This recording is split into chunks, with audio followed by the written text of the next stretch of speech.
My body is actively attacking itself. That is my brutal everyday reality of living with this autoimmune condition called psoriasis. Lately, because of Bryan Johnson, the internet is having a massive conversation about autoimmune diseases and how your body can secretly fight itself on the inside while you look fine on the outside.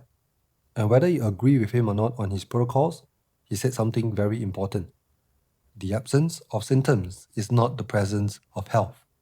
And the fact is, many autoimmune conditions start off invisible, including psoriasis. I did not look like this at the start. I looked perfectly normal with clear skin. And one day, a tiny spot appeared without warning. And from this tiny spot, it grew into a 20-year-long fight. And the reason it spans decades is because psoriasis unfortunately has no cure. It is a lifelong condition where your immune system permanently attacks your own body. If you look at how normal, healthy skin grows, it takes about 28 to 30 days to create new skin cells, move them to the surface, and shed them off naturally. It is a slow, quiet cycle which you don't really notice. But people with psoriasis, our skin grows and sheds 10 times faster, causing a build-up as they pile on top of one another, causing the symptoms of redness and scales. There are many autoimmune conditions, and psoriasis is one of them. It affects about 3% of the world's population, so it is frankly quite a high number. Psoriasis stays hidden until it decides to show itself, and when it does, it can be challenging to contain it. The scary part about psoriasis is that it looks similar to other conditions. Its most common early sign is often mistaken as just simply dandruff or eczema.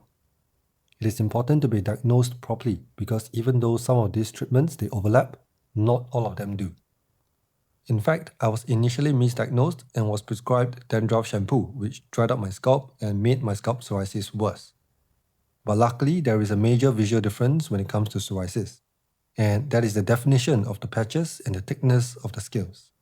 Psoriasis has thick scales with well-defined edges.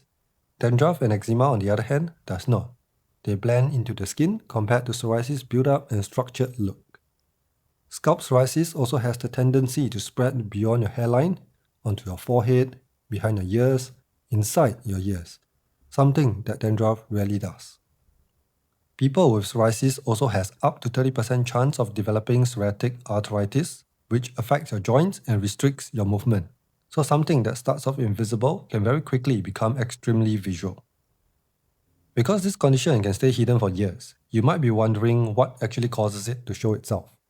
When Bryan Johnson shared his diagnosis, he openly blamed the extreme startup stress, burnout, and chronic sleep deprivation from his younger years.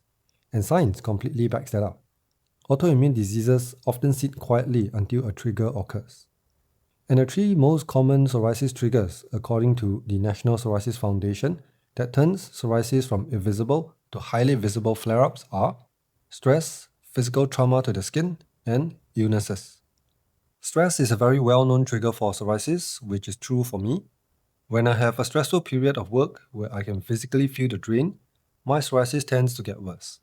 Physical trauma or Koebner effect can also cause psoriasis to appear in these areas. And illnesses, particularly strep throat, is linked to gutted psoriasis. Now, despite these common triggers, you still need to actually already have the genetics for psoriasis to surface. So if you're a regular, healthy person with no psoriasis genes, then these triggers won't apply to you. Psoriasis is a hereditary condition. If neither parent have psoriasis, the baseline risk is about 4%. If one parent has it, the risk rises to roughly 14 to 28%. And if both parents have psoriasis, the risk increases significantly to 50% or higher.